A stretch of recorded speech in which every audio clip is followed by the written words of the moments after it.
বিয়ের আগে বলতো তোমাকে আমি রাজরানী করে রাখবো।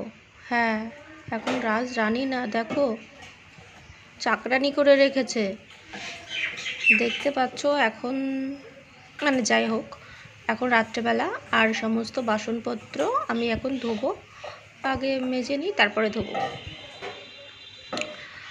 তো এই বাসনপত্রটা দুপুরের সময়ে, তো শরীরটা একটু খারাপ ছিল, ওর জন্য আমি কাজকর্ম করতে পারিনি। তো এইগুলো ধোয়াধুয়ি করে তারপরে রান্নাটা আমি বসাবো। কী যে রান্না করব বুঝতে পারছি না, কারণ সবজি নেই তো, বাজারে যাওয়া হয়নি, শরীরটা খারাপ ছিল, ঠান্ডা লেগেছে, ওর জন্যে দেখে আগে ধোয়াধুয়ি করি। হয়তো রুটি করব রাত্রেবেলা, রুটি ডাল এগুলোই করব। শুকনো খাবারটাই ঠিক আছে।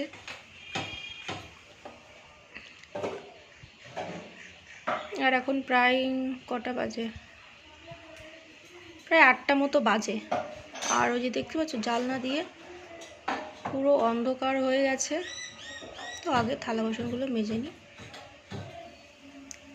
ছেলে নিয়ে থাকা এই ছোট্ট সংসার, কি বলবো, সংসারে সমস্ত কিছু কাজকর্ম, বাজার ঘাট সব আমাকেই দেখাশোনা করতে হয়। ওই যে বললাম, বিয়ে করেই ছেড়ে দিয়ে চলে গেছে, এখন কে আমাদের দেখবে? দেখাশোনার তো লোক নেই আমাদের, তাই আমরা আমাদেরই মানে দেখাশোনা করবো আর কি আর বলবো। তো যাকে যাক, এখন এগুলো ধুয়ে নিই।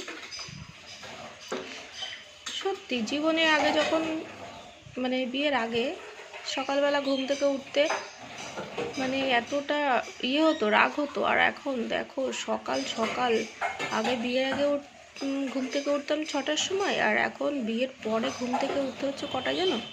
5টা, 4টে এরকম।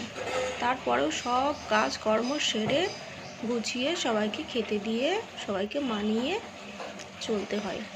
ছেলের খাওয়ানো দাওয়ানো সব কিছুই। একটা গাছ নাকি দেখি এই বেসিনটা ভালো করে সাইড দিয়ে ধুয়ে নিই, কারণ নোংরা পড়ে গেছে তো ওর জন্যে।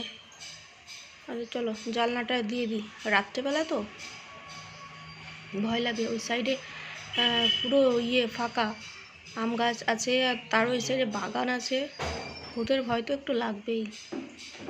রাত তো অনেক হয়েছে, আর কারেন্ট ওই সাইডে দেওয়া নেই, এই জন্য জানলাটা দিয়ে দিই। সো বন্ধুরা, ভিডিওটা ভালো লাগলে অবশ্যই সাবস্ক্রাইব করে দিও। টাটা বন্ধুরা, বাই।